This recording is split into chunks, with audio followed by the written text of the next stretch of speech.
Hola, ¿qué tal? ¿Cómo están todos ustedes? Para nosotros es un gran placer encontrarnos hoy todos reunidos para nuestro webinar. Hoy trataremos el tema de las vacunas contra el virus del papiloma humano. Para el equipo de Biomegen es siempre un placer estar con ustedes.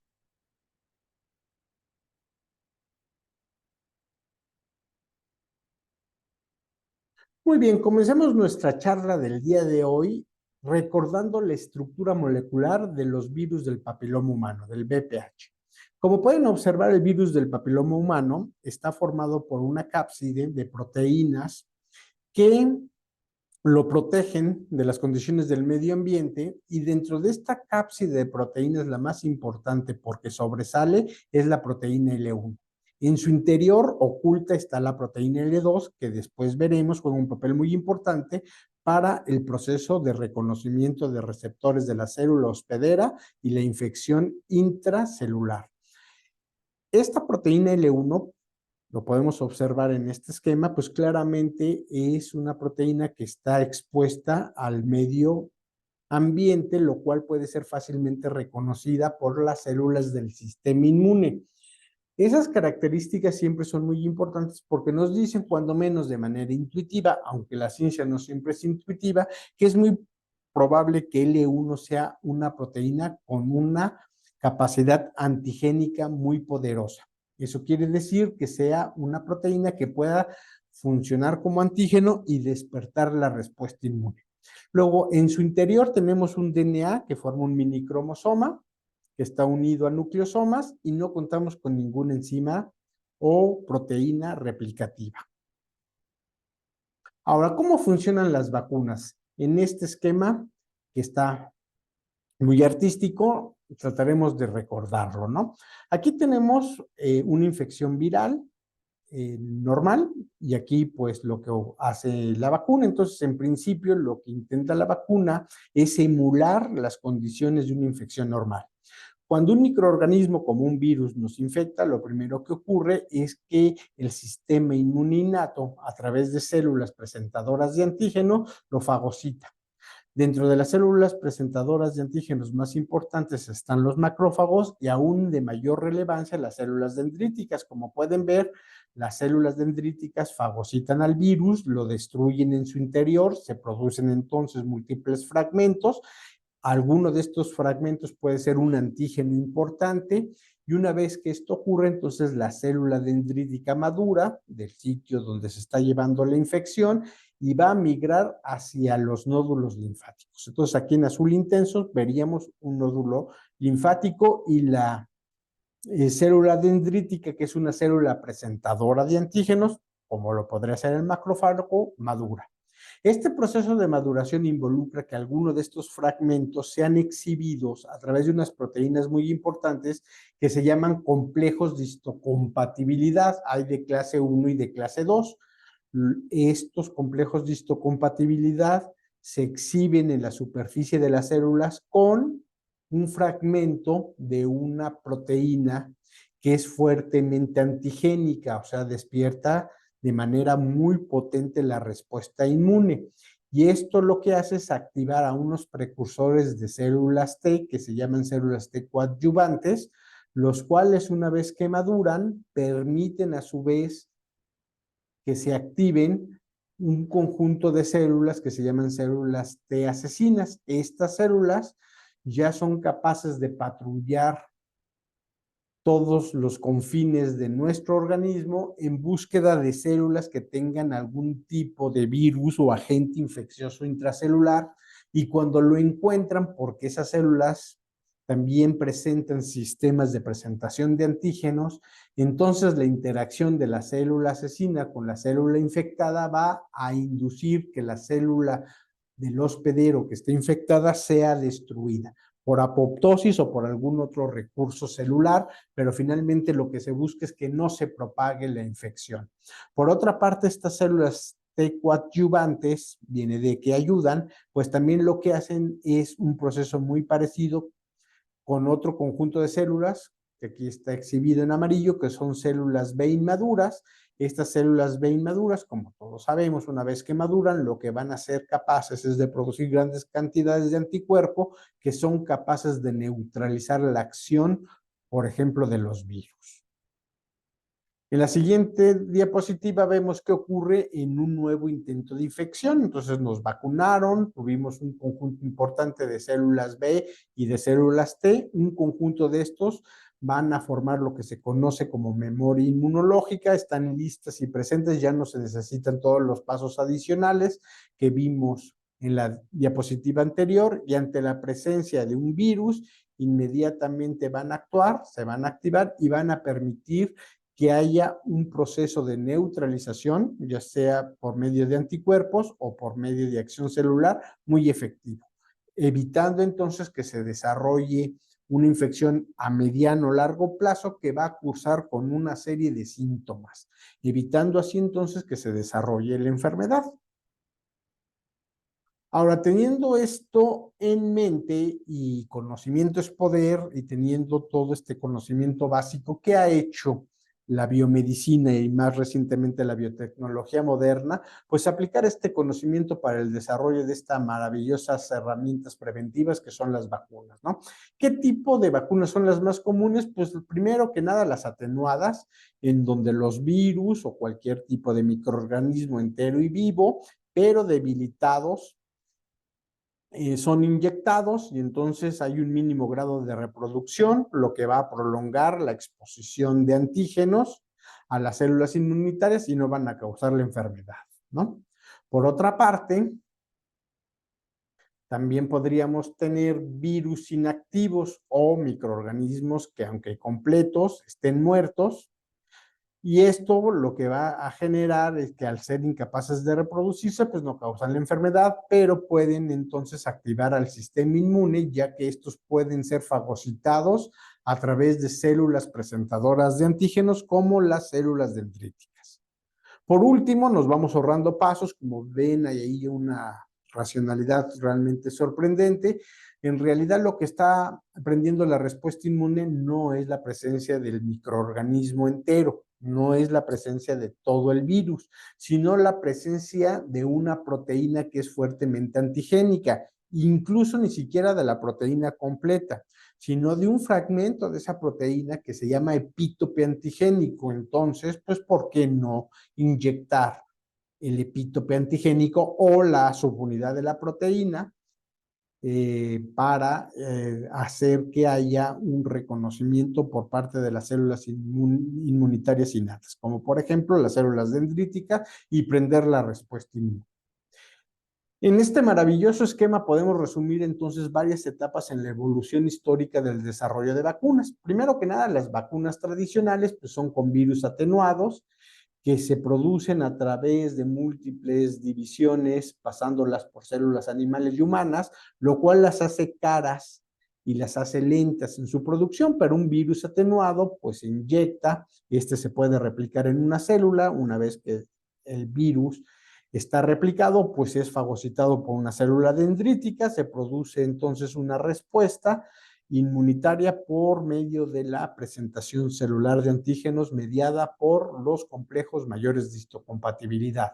Lo mismo puede ocurrir ahora con virus inactivos a través de un proceso químico, como por ejemplo la exposición a formaldehído hace que este virus se inactive. Este virus inactivo no se replica, pero sí es fagocitado por las células dendríticas y entonces se va a ejercer una respuesta inmune, que finalmente es el objetivo final de la vacuna. Ahora, las vacunas biotecnológicas, las vacunas recombinantes de primera generación, ya involucraron una serie de pasos adicionales biotecnológicos, un poco de ingeniería genética. Miren, en este caso lo que se hace es utilizar a un virus como vector. Esta estrategia se conoce como la estrategia del caballo de Troya. Agarramos un virus como por ejemplo el del sarampión, que ya está además bastante domesticado y es para fines prácticos muy útil en los laboratorios de biotecnología. Este virus que está atenuado, ahora se le inserta en su interior genes víricos de la infección viral que nosotros queremos neutralizar. Entonces, esto solamente va a fungir como un vector, pero en realidad lo que nos interesa es que la exhibición del antígeno esté mediada por la presencia de este gen. Este gen, por ejemplo, podría ser para el virus del papiloma humano, ¿no? Por ejemplo, que codifique para la proteína L1 o L2 en su defecto. Esto lo que va a provocar es la replicación de los virus. Una vez los virus replicados ingresan a las células presentadoras de antígenos, este gen es capaz de expresarse, es decir, se transcribe y se traduce, se producen proteínas y estas proteínas se fragmentan y se presentan a través de los sistemas de complejos mayores de histocompatibilidad, activando la respuesta inmune. Lo mismo puede ocurrir, pero ahora con un vector viral que no sea replicativo. En este caso, uno que es frecuentemente utilizado en los laboratorios de biotecnología es el virus del adenoma, ¿no? El adenovirus. Como pueden ver, la respuesta final es la activación de la respuesta inmune, ¿no? Ahora, como lo mencionábamos anteriormente, pues, ¿por qué no nos vamos directamente con proteínas o con fragmentos de la proteína que sea antigénica? Podría ser directamente, por ejemplo, algún fragmento de la proteína L1 que directamente inyectada son fagocitadas por las células dendríticas y exhibidas para ejercer una respuesta inmune. También se ha recientemente desarrollado una estrategia muy interesante que son partículas virales que se conocen como PLBs en inglés, que son partículas like viruses, o sea, parecidas a los viruses, a los virus, perdón. En español, pues sería PSB en vez de la L, porque ese sería semejante, pero es lo mismo, ¿no? Aquí, ¿qué características tienen? Pues es un ensamble macromolecular formado por la proteína antigénica, pero que en su interior carece de todo tipo de material genético. Y entonces, pues no hay forma de que esto provoque la enfermedad porque carece de enzimas replicativas por un lado o de cualquier vestigio de genoma viral. No hay genoma viral, este virus no puede replicarse, pero lo que sí puede hacer es prender la respuesta inmune. Este es de particular interés porque justo es la forma en la que se ha desarrollado una estrategia para vacunar contra los virus del papiloma humano. Ahora, para no dejar esta descripción a medias, porque es muy importante para el tipo de vacunas que vienen, las vacunas biotecnológicas de tercera generación que ya están entrando al mercado, sobre todo es el tipo de vacuna que se utilizó para el coronavirus, el SARS-CoV-1, son vacunas que están mediadas por ácidos nucleicos. Por un lado puede ser directamente el ADN, que por medio de una técnica de biología molecular lo incorporamos al núcleo, cualquier fragmento de material genético presente en el núcleo tiene bastante probabilidad de ser transcrito, se produce una proteína, se produce un mensajero, esto también tiene mucha probabilidad de traducirse, se produce una proteína y estas proteínas pueden entonces pasar a las células dendríticas, ser fragmentadas y exhibidas y por lo tanto prender la respuesta inmune. Directamente nos podríamos ahorrar un paso si logramos una estrategia bioquímica para generar una familia de moléculas de ARN que sea bioquímicamente estable. Este fue el paso clave que se pudo desarrollar afortunadamente para generar las vacunas de ARN contra el coronavirus, ¿no? Y esto entonces, la molécula de ARN directamente se traduce y ocurre lo mismo como consecuencia final, tendríamos la activación de la respuesta inmune. En algún momento sería muy interesante hacer una plática sobre esto, con todas las posibilidades que se están abriendo para la neutralización de células tumorales o la realización de algunas vacunas que nos han costado mucho trabajo, ¿no? Ahora, por otro lado, también me interesa reflexionar que la producción de anticuerpos neutralizantes, eso es lo que quiere decir, para que efectivamente pueda inhibir que el virus del papiloma humano infecte a una célula intraepitelial, por ejemplo, un queratinocito, célula madre que está presente en la membrana basal, pues se requiere que estos anticuerpos logren por lo menos bloquear varios pasos. Entonces es un fenómeno bastante complejo. Miren, por un lado podríamos tener anticuerpos que no neutralicen nada, por otro lado podemos tener estos dos anticuerpos, este anticuerpo que lo que haga es que el virus no puede interaccionar con la membrana basal. Se sabe claramente que el virus entra por una microdeleción, por una microablación, por una ligera lesión de la estructura del epitelio y tiene que interaccionar con la membrana basal, con el proteoglucano que está formado por heparin sulfato, y esto lo que va a hacer es que L1 al interaccionar con estas moléculas de heparin sulfato va a cambiar el estado conformacional del virus y la proteína L2 que está normalmente en el interior se expone en la superficie.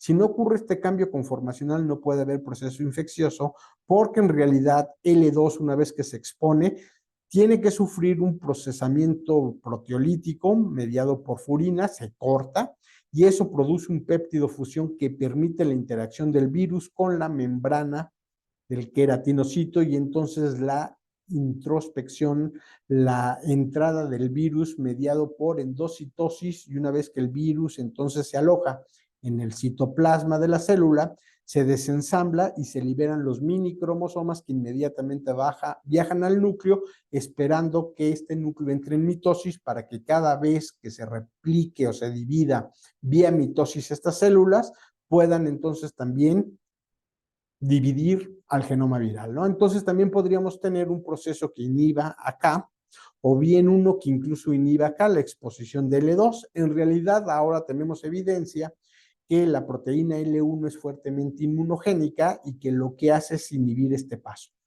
Evita las dos vacunas que tenemos ahorita en el mercado, la interacción de la partícula viral con el proteoglucano, evitando el cambio conformacional y por lo tanto inhibiendo todo el proceso infeccioso. Ahora, ¿qué tipo de estrategia tienen esta vacuna? Pues bueno, como lo hemos mencionado, las BLP, que son proteínas like virus, o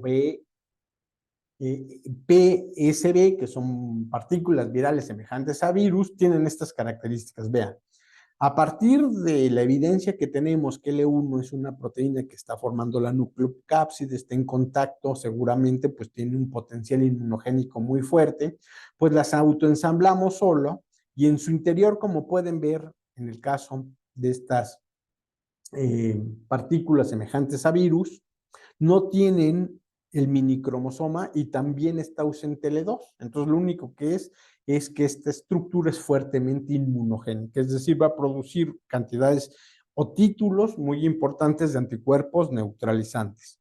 Por otro lado, los virus del papiloma humano infeccioso, evidentemente, pues además del L1, también tienen presente L2, que juega un papel muy importante para la entrada a la célula y poderla infectar, pero además pues, contiene el minicromosoma, lo cual es fundamental para que el virus pueda hacer un proceso infeccioso, incluso causar una enfermedad, ¿no? Entonces es una estrategia bien interesante.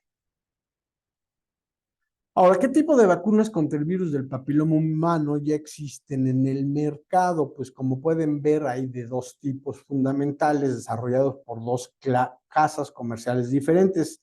Cervarix, que es desarrollada en células de infecto por la industria farmacéutica de GlaxoSmithKline, que es responsable de producir una vacuna divalente. ¿Qué quiere decir divalente? Que nos neutraliza contra dos virus. Se ha logrado la purificación de la proteína L1 del virus del papiloma humano 16 y 18. La importancia de estos dos es que, como ya lo hemos mencionado en múltiples ocasiones, pues son los dos serotipos responsables de más del 70% del cáncer de cuello uterino en mujeres, e incluso de un porcentaje estadístico bastante importante de cáncer de ano y de pene, entonces también ayuda. Por otra parte, la casa comercial Merck lanza Gardasil en dos versiones, una nonavalente, o sea, contra 9 genotipos virales, y una tetravalente contra 4. Evidentemente esto lo que ha ocasionado es que la tetravalente quede rezagada en el mercado y ahorita la que se aplica es la nonavalente, la cual nos da protección contra el virus 16 y 18, también contra el 6 y el 11, que también son serotipos o genotipos de, que son también, sí, perdón, que son también genotipos de bajo riesgo que producen una cantidad importante de verrugas genitales. Entonces, pues, también estamos protegidos contra las verrugas genitales, 90% de verrugas genitales o condilomas, y también con estos que son 58, 52, 45, 33 y 31, que también son genotipos de alto riesgo. Entonces, presenta un marco de protección mayor, ¿no? Ahora, como mencioné hace un momento, esta vacuna Cervarix es divalente y se ensambla en células de insecto, mientras que Gardasil, en su versión unavalente, se producen los ensambles en células de levadura. Ahorita vamos a ver qué quiere decir eso, ¿no? Y también es importante mencionar que en ambos casos hay un adyuvante. Quisiera señalar esto porque con frecuencia las cadenas de desinformación que sufren nuestros pacientes en las redes sociales mencionan que varios de estos compuestos en realidad tienen un efecto muy positivo en la acción de las vacunas, pues con frecuencia se malinforman y se dice que tienen efectos negativos, que están ahí para esterilizar a la población. Entonces quisiera explicar un poquito qué hacen los coadyuvantes también, ¿no? Bueno, primero que nada empecemos con esta maravilla. Bien, ¿cómo es que se producen en plataformas, ya sea de insectos o de levaduras, estas proteínas, estas partículas parecidas a virus, ¿no? Primero que nada, pues hacemos ingeniería genética, purificamos grandes cantidades de virus del papiloma humano, por ejemplo, 16 o 18. Por medio de ingeniería genética podemos agarrar y subclonar el gen L1, es decir, cortamos con tijeras moleculares y el gen L1 lo metemos o lo insertamos en un minicromosoma o en un plásmido que por medio de electroporación o algunas otras técnicas de biología molecular podemos insertar a nuestra célula hospedera. Esto se va a dirigir al núcleo y aquí en el núcleo podemos incluso agarrar y generar una estructura de tipo transposón que permita que este fragmento se incorpore como parte permanente del genoma de la célula del insecto de la levadura. Finalmente, como sea, el punto es que produzca una molécula de ARN mensajero, el ARN mensajero se va a traducir y va a producir grandes cantidades de proteína. ¿Pero de qué proteína? No de esta, sino de L1, que está formado esto. O sea, ¿qué quiere decir esto? Vean las capacidades bioquímicas de las proteínas. Las proteínas tienen una capacidad enorme de autoensamblarse. Entonces, L1, que es la que producimos, tiene la capacidad de hacer autoensambles de manera espontánea. Es decir, no está mediado por chaperonas. La proteína, una vez que se traduce, se pliega y una vez que se pliega, existe una reacción energéticamente favorable para formar esta estructura que es un pentámero. Esto que ven aquí es un pentámero que se conoce con el nombre de capsómero. Ese capsómero, a su vez, tiene la capacidad de seguirse autoagregando para formar esta estructura, que es la estructura que tiene una geometría icosianédrica y que además está producida exclusivamente con la proteína L1, no contiene en su interior ningún tipo de material genético y por lo tanto es una forma muy ingeniosa de prender la respuesta inmune porque está siendo estimulado a través de la proteína L1 que es potentemente antigénica. Y esto es justamente la vacuna que recibimos, ¿no? Aquí lo que se hace es que estas células se destruyen, se purifica para evitar cualquier rastro y además hacemos unas plataformas que están también modificadas con biotecnología y ingeniería genética para producir grandes cantidades de esta proteína L1. Ahora, como mencioné hace rato, también hay que poner un énfasis en los coadyuvantes. Bueno, los coadyuvantes son por lo general un conjunto de sustancias, como lo vimos, sales de aluminio, vitaminas o algunos tipos de lípidos, que por lo general lo que hacen es inducir la respuesta de las células dendríticas y potenciar la respuesta inmune. Entonces, muy lejos de generar algún efecto secundario indeseado, en realidad lo que hacen es modular, regular y hacer que la respuesta inmune sea en tiempo y forma más precisa, mejor regulada y además más potente, con la finalidad sobre todo de generar una inmunidad a largo plazo, produciendo células de memoria. Entonces, si bien es cierto que ha habido una enorme revolución en medio de la biología molecular, la genómica, la biotecnología, para generar vacunas recombinantes de primera, segunda y tercera generación, el siguiente paso que también ha sido muy importante dar es en términos de entender los mecanismos que subyacen en las células dendríticas para generar una respuesta, como lo mencioné, más adecuada. Ahora, ¿qué ocurre con los nuevos coadyuvantes que se están desarrollando? Pues ya son mucho más precisos. Son motivos de ADN, islas CPG, que están metilados muy particularmente en bacterias que lo caracterizan o lo diferencian del ADN humano, lo cual entonces puede generar una respuesta inmune porque nos está anunciando un patrón molecular de un microorganismo invasor que no es propio de las células humanas y que por lo tanto requiere una respuesta a través de las células dendríticas o a través de las células presentadoras de antígenos mejor reguladas, ¿no? También podrían ser, por ejemplo, algunos complejos lipídicos o incluso, por ejemplo, en algunos casos, algunos antígenos o como lo veíamos, algunas partículas parecidas a virus, como la que se ensambla para el virus del papiloma humano, o la presencia de algunas moléculas señal importantes como las interleucinas, ¿no? También, por ejemplo, se han utilizado flagelinas o se han utilizado algunas moléculas que son exclusivas y están presentes solamente en las bacterias. Ahora, estas moléculas que se conocen como moléculas o patrones moleculares propios de microorganismos, lo que hacen es estimular a este conjunto de receptores que se llaman receptores tipo TOLC, receptors like TOLC, ¿no? Receptores semejantes o tipo TOLC, que son una familia de receptores muy importantes en la respuesta inmuninata, que lo que hacen es potenciar la respuesta, como lo mencionaba hace rato, a través de un conjunto de moléculas importantes como las citocinas, los interferones, las interleucinas, que hacen que las células coadyuvantes se activen de manera más adecuada, que haya una respuesta de células T asesinas a más largo plazo, que maduren y que podamos tener células de memoria en mayor cantidad, tanto del tipo T como del tipo B, que son finalmente las que producen anticuerpos, ¿no? Entonces, este conjunto de coadyuvantes finalmente tiene una función realmente muy importante para la estimulación de una respuesta inmune más adecuada. Con esto entonces damos por finalizada nuestra plática de hoy.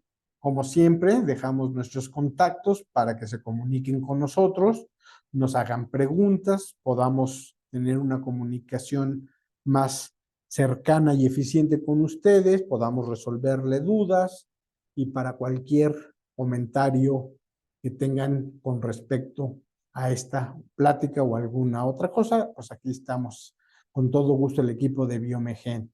Y finalmente les recordamos